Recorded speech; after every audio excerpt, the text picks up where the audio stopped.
All right, guys, today we are going to talk about these pain in the butt Paramount modules, these things that are always failing and you always got to spend $200, $300, $400 to replace them.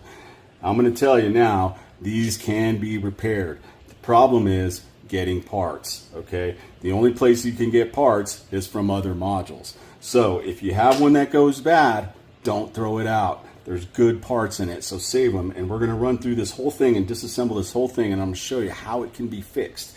Now, there are going to be some cases, obviously, in catastrophic failure where you can't fix it. You know, for instance, if this thing splits down the side of the case and, you got water gushing out and the case is, fractured, you're not going to be able to fix that. You're going to need a new module.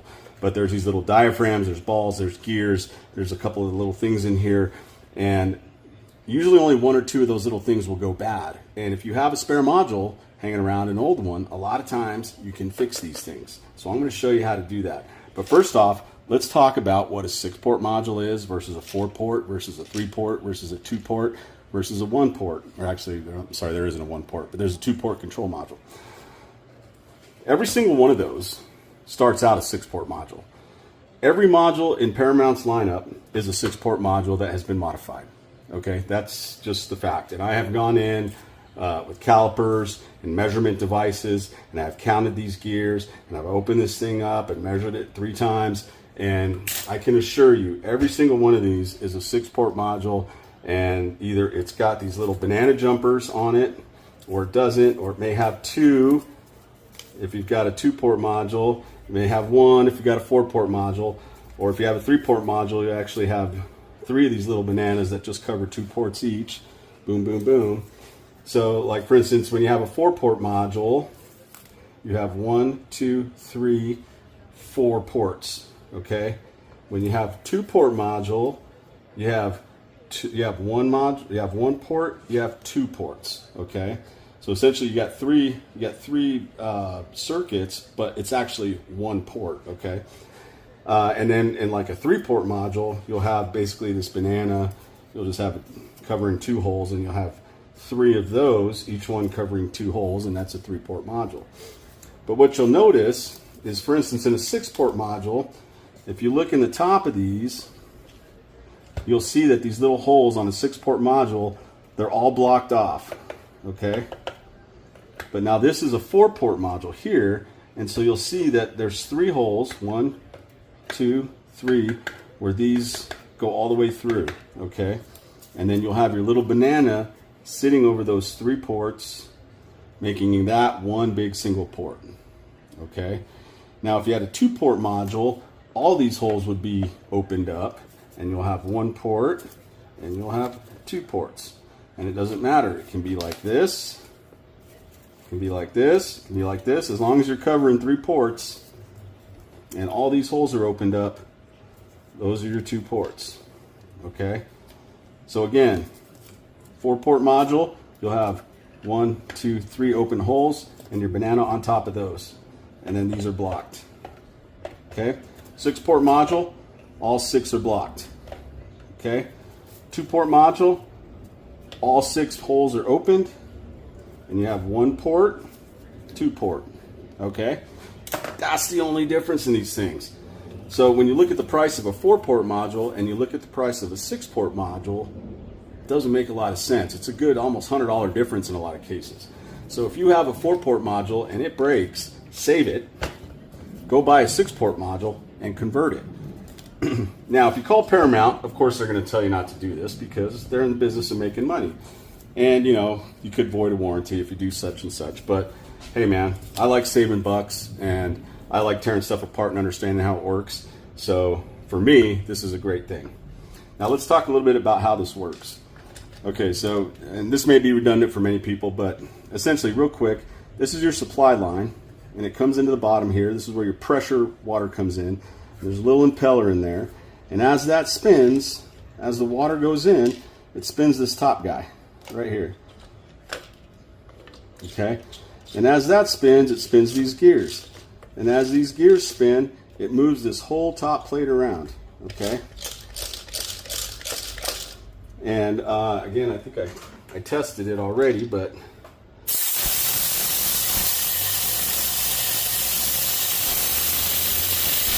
see how that works. All right. Now on this plate, there's a little cam, okay? And that cam, as it moves around, as it gets to each port, it pushes a little ball out of the way. And that little ball allows pressure into that port. When pressure goes into that port, it pulls this baby open, or actually pushes this baby open, which allows water to go down into that circuit. And, you know, I don't know how many heads you have, 2, 3 heads on that circuit. It will then open those circuits. And as it continues to spin, it will then close that port and go to the next port, and so on and so forth. Now, in a case where you have a 4-port, for instance, and as this cam is coming around and it hits this port and it gets to this first port on your 3 ports right here, this is all a single port, remember that, it's going to open that little ball. And if you look into the base where this thing sits in, you'll see there's a channel between these 2 ports and these 2 ports. So water will then come out of this port and it will feed over to this center port where that center pipe goes down, okay?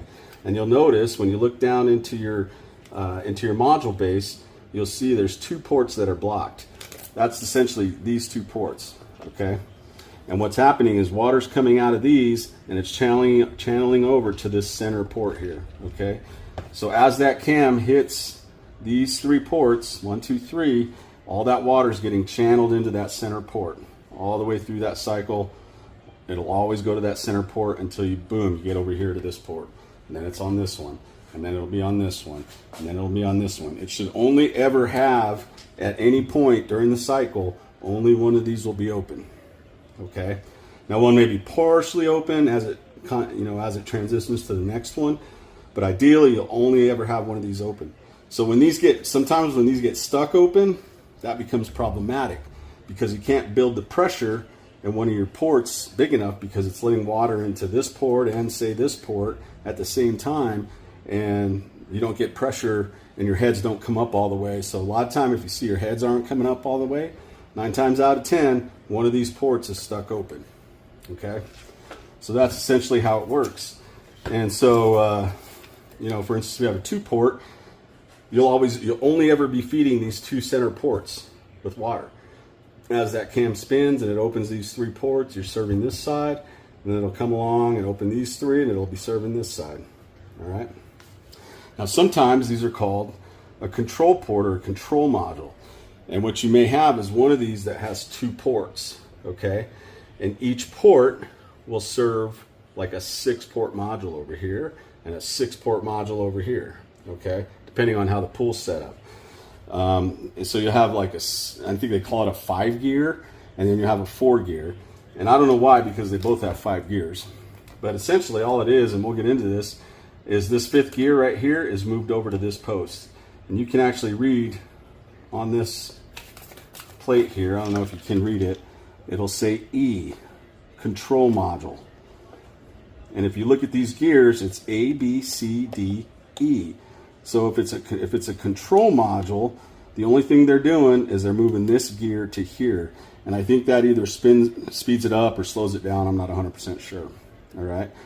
So if you see a price difference between a 2-port and a control module, don't pay it. Just pull it apart and move this gear from here to here. Okay. Because that's the only difference between a 2-port module and a control module. They say 4-gear and 5-gear, but they both have 5 gears, so I don't know why they say that. So anyway, I'm going to stop the video real quick and let's start tearing this apart. Alright guys, we're going to start ripping this apart, and I'm going to show you how the sausage is made. So let's just pretend for a minute that this is the 4-port module that I just pulled out of my pool. Okay, and it's going to look something like this. Alright, the first thing you're going to want to do is get a little flathead screwdriver, and you come in and you just gently pry up at these little holes, and this thing will eventually just pop off. All right. Then what you got is you got 1, 2, 3, 4 Phillips screws, and these are a number 1 screwdriver. And so let's get those out real quick. I like to set this up on some 1x2s or just a piece of block so it sets up right.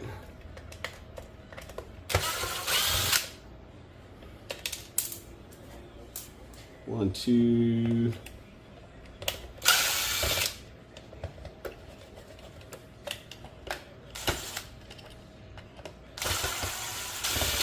3, 4. That little screw doesn't want to come out. There we go. All right. Oops. You're still good there? Okay.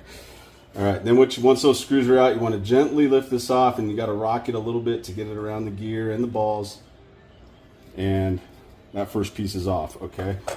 Now you got 5 balls, and I like to keep it level because there's these little balls in here, and if you tilt it, they'll go running off everywhere.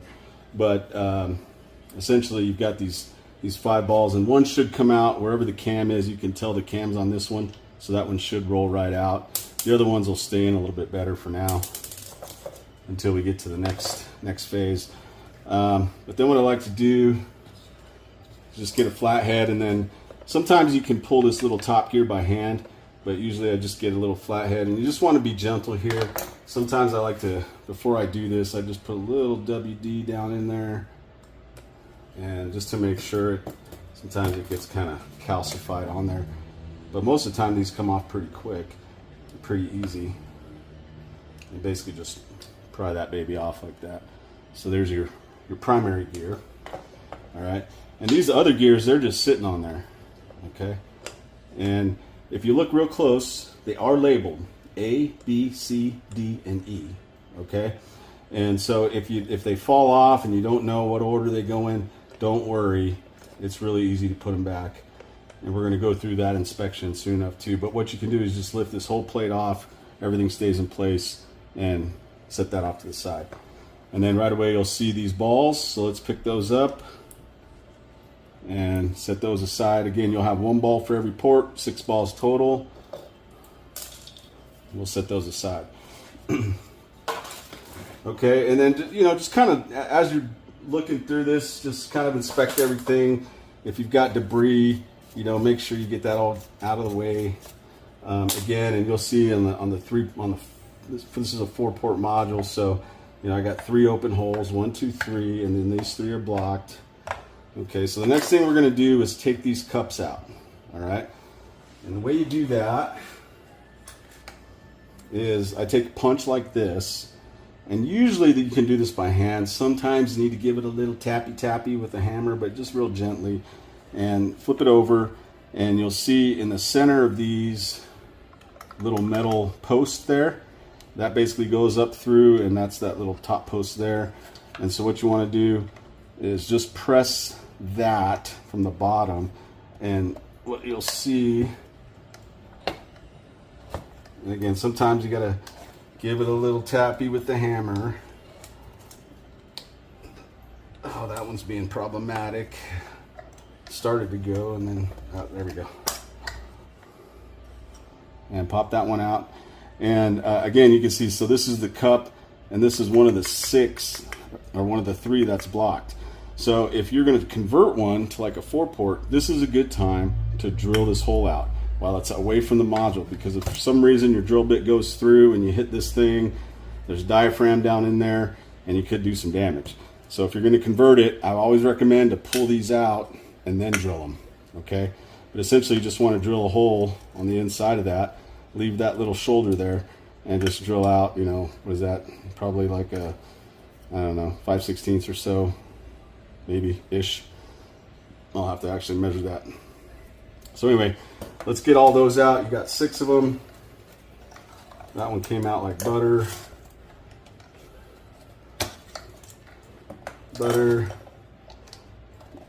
Now on this 4-port, I had 1 ball that had came out of its resting place and had jammed that plate into a stuck position. So that was the first issue. I fixed that, put it back, and I was still having some pressure problems. And I found out that one of these diaphragms is not good condition, and we're going to figure out which one it is right now. So essentially you have six diaphragms with 6 of these posts with these circuit seals, I guess you call them. Okay, but what you want to do is you just give them a quick press down here with your thumb, and it should be nice and cushy up and down.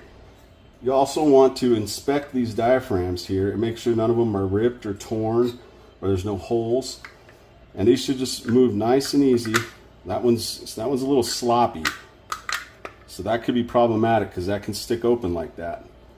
Okay, So that might be one that we replace. All right. That one feels good. That one's not too bad. That one feels really good. That one feels good. And so I think it was just that one. Yeah, that's this guy. And that was probably the one that was sticking open on me. All right. So I'm just going to put a little mark on this guy so we don't forget which one it is. A little mark.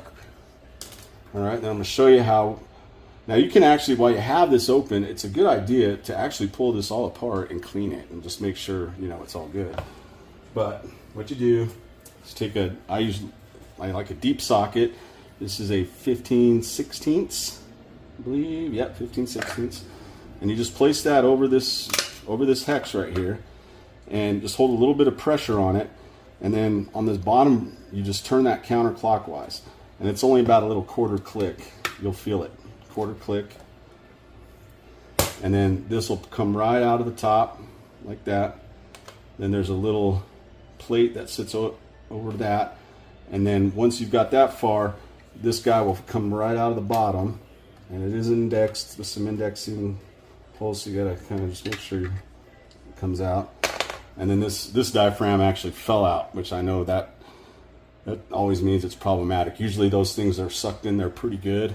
And so this diaphragm is definitely a problem, okay? And so just on inspection, it feels a little bit hard. It's discolored, and then it looks a little lumpy. So I think this thing was probably stuck open for a while, and I was just being lazy about fixing it. And you can tell, like, it didn't want to return to its position right away, original. So this diaphragm's shot. We don't want to use it. Okay, so this would be a good opportunity if you had a spare module and you wanted to fix this module. Go in and pull out a good diaphragm, and then we can fix it. Okay. Well, guys, I was just about to post a video, and I was doing a little bit of research, and I dug way deep in the back of eBay. I was able to find these module diaphragm valve replacements. I don't know if they're any good or not. I'm going to go ahead and order a set, and I'll report back to you guys. But some of the reviews look pretty good, and the seller claims that they're better than OEM. So I'll leave the link in the description to these, but this could fix part of our problem sourcing parts. But I just wanted to share this with you. So let's pretend we did that. Let's pretend that we had another spare module over here on the side. We went over and we pulled this one out of that module, and it's good. All right, so now we've identified what the problem is. All these other guys are working really well. Everything seems to be in good condition. All right. So usually what I like to do is I get a little bit of silicone. This is just like some silicone paste. And this just helps everything seat a little bit better. And I just go around the outside of this. Just get a little bit on there, and then I like to get a little bit on the inside of this guy. All right. And then we'll drop it in. Okay. And we just want to make sure that that's pressed all the way down. And it doesn't, I've never really had one like seat per se. I think the pressure is what keeps it in place. And then so once we've got that in, we can go ahead and take our circuit valve blocker, whatever, and we put that in place. And then and I'm trying to get this into the video here. When you're reassembling this after the diaphragm, you've got the diaphragm in there, and you're putting in your circuit blocker, Chingadera.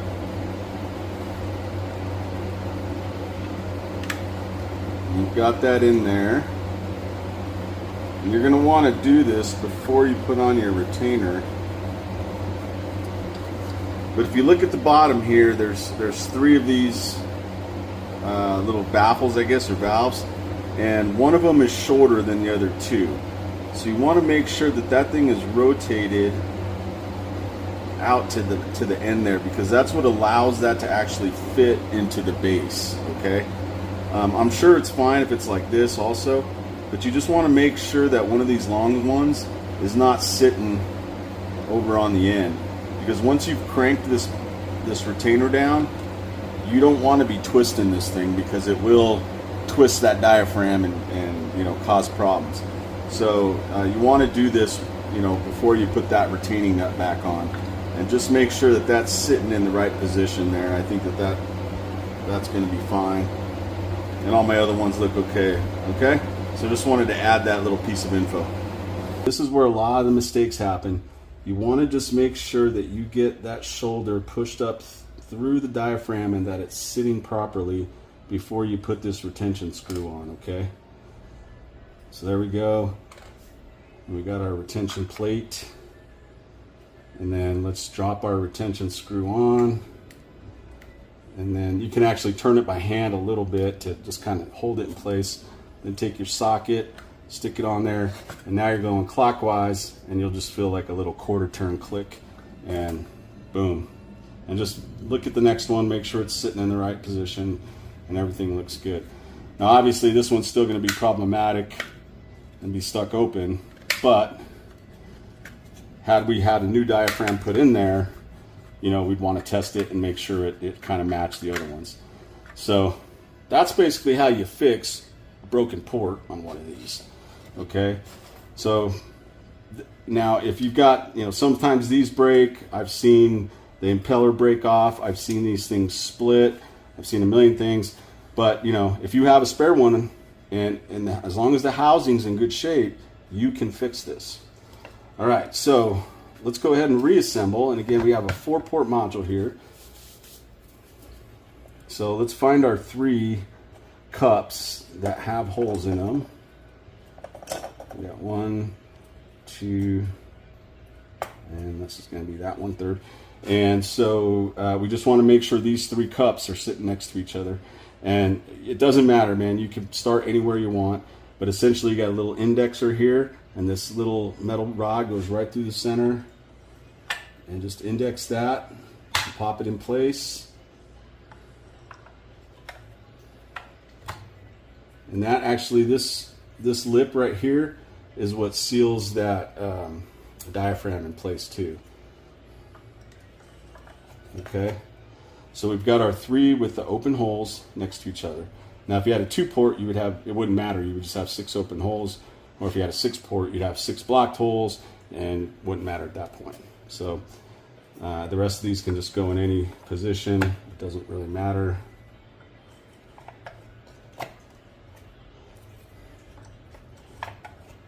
And of course, while you're doing this, just, you know, check for debris. I'm going to blow this off real quick. Helps if you have an air compressor. All right. And so there's that piece. Now, before we reassemble everything, I'm just going to do a quick gear inspection. And so usually what I like to do is just kind of make sure I'm in the right position here. So this is your A gear, B, C, D, and E. And just make sure there's no debris on this plate or anything, and everything looks fine with that. So first we're going to start with the E gear, which is the last gear. And what we're doing is we're just making sure none of the teeth are busted or nothing's like turned over, and just getting any debris. Sometimes little freaking pebbles get stuck in these, and that'll just jam it up and it won't turn. And so we're going to put the E gear back on. Now, it says here E standard, and it's pointing to this post right here. And then on this side it says E control module. So if this is a 2-port, regular 2-port module, we're just going to put it back on the E standard. Or I'm sorry, if it's a 4-port module or a 6-port module, we're going to put it on the E standard. The only time we would put it over here is if we have a 2-port control module. Okay, so that one goes there, and it says A, B, C, D, so it's real easy. This is the D gear, just making sure everything looks really good. And usually if there's broken gears, it's on the bottom here, because these ones take a little more torque, and some of these will bend over. They're plastic, you know, and they can split. So let's put the D gear on. C gear looks pretty good. Again, I'm just making sure there's no pebbles or anything stuck in there. And it's good to have a pick, one of these picks, because sometimes a little piece of debris is stuck in the middle of there. So just get that knocked out. Set that on the C post. This is the B gear. That looks really good. I don't have any problems on that. And then this is the A gear. This is the one that usually has issues if there's going to be, and I can see right away this one does have a little bit of an issue. I think it's usable, but I don't know if we're going to be able to get this on the camera, but we'll try. You can see this little gear right here has got just the very tip of it is broken off. I don't know if you can see that at all, but I think enough of it is there that it's not going to be a problem. But what I am going to do, I'm going to take a razor and I'm just going to clean it up and make sure there's no pieces of plastic like hanging off that could potentially cause a jam. So if I had another module laying around, I would go ahead and replace that A gear. So just make sure everything's spinning. It's nice and smooth, so the gear set looks good. Okay, so we'll set that aside for a second. Set this back up. Now the next step is we get our 6 little balls and we drop a ball on each of the little ports here.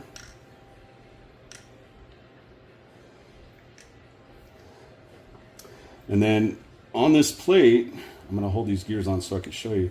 You can see where the cam is. The cam is right here. Boom. So as this plate's spinning around, this cam, sorry, right here. This cam right here is what's pushing those balls in and out of the way. You can see that a little bit better. Now, this cam won't fit between balls. So usually what you got to do is kind of push one out of the way a little bit. Drop the cam on that ball.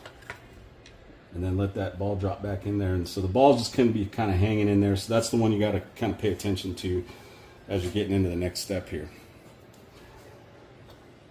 All right, so at this point, we can go ahead and put our other gear set or our main gear back on. And this is our big round gear. And before you do that, you just want to go through, and this is notorious for having shit stuck in it. Just go through, I could see like one pebble there.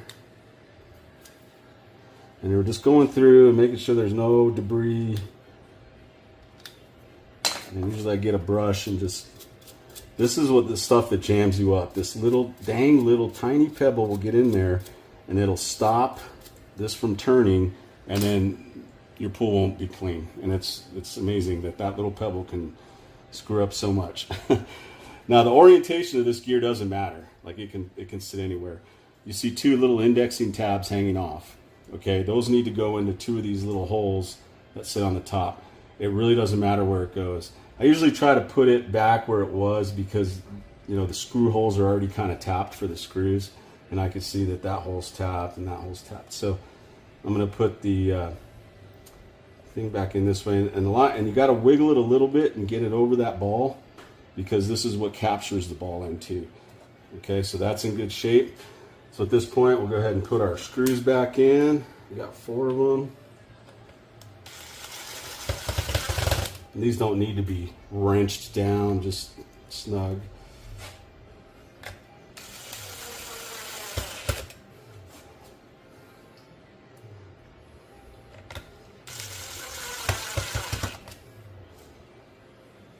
Oops. And I tell you, man, I've saved a ton of money by spending some time with these valves and figuring out how they work. Because it seems like every other year I'm spending $400 on a dang valve. Okay, so now essentially we're pretty much back together. And again, this gear can fall off, so be careful. You don't want to flip it upside down. And the last thing we want to do is put this other gear on. And usually what I do, I just put a little WD on there. Just to make sure it slides on. It's a force fit. And you want to push it down far enough to engage this gear but not too far where these top tabs are touching that gear. And usually you don't have to worry about it too much. And sometimes you got to push that impeller up from the bottom and then push that down the rest of the way. Push that impeller up and then push that down the rest of the way. And there you go. So that looks really good. And that's spinning really nicely now. Let's do the air check.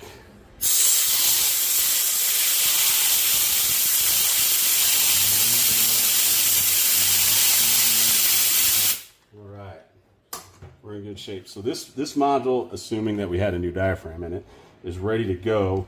With the exception of our last thing, again, we have a 4-port module. So we got 1, 2, 3 open holes. So we would take our banana clip and we would plop that down on there. And now our 4-port module is repaired and ready to go. All right. So again, just a couple of the things that can trip these up. Every once in a while, and I've seen it happen a couple of times, one of those balls will come out and it'll actually come out of the little hole that it sets in, and it'll wedge up under this gear plate. And you'll know right away, because when you pull out the module, the gear plate will be actually sitting like at a weird angle in there. And that means that one of the balls has come up. And so what you got to do is take it all apart, reset the ball. And usually when that happens, when there's like some kind of debris and the ball can't get back in place, and so it just wants, the module keeps spinning, it just kind of rolls that ball over and then it locks up. So that's one big thing that can happen. And then, but the biggest culprit of all is those little rubber diaphragms. Those things tend to get hard over time, and then they don't plunge back correctly. But if you want to pull your module out and just do a quick inspection, just make sure that thing is spinning cleanly, that your plate is moving without too much trouble. And then take, excuse me one second. Just get some pliers, and what you want to do is just grab the tab and just do this gently. You just want to make sure that everything's pulling out and going back into place nicely. And I could tell that's the one that's being problematic right there. And just check this seal also. This is a seal that seals everything between the various circuits, and make sure that's not all chewed up and eaten. So this 4-port module, if I had a new diaphragm, would be good as new right now, and I could reinstall this. So anyway, guys, I wanted to just share this with everybody because these things have been kicking my ass for years. And stay away from those eBay ones or those cheap China ones, man. Those, I tried one just to see, and dude, I think it lasted not even a week. And I went and took that thing apart, and the inside was it was mush. Those little diaphragms are made out of some really bad material, and they just, they won't return right. And so just stay away from those. And just, if you see a broken one that somebody's selling for parts for a few bucks, freaking buy it, man. Because I guarantee there's good parts in there that can be used to fix these things. And the old days where Paramount says you cannot repair these is over. And hopefully this video gets out to everybody that has these Paramounts, and they it's helpful to everyone, because it's saved me thousands of dollars over the years. But anyway, again, my name is Joe. I'm glad you were able to watch this, and please email me or hit me on YouTube if there's any questions about how to do this. All right, thanks, guys.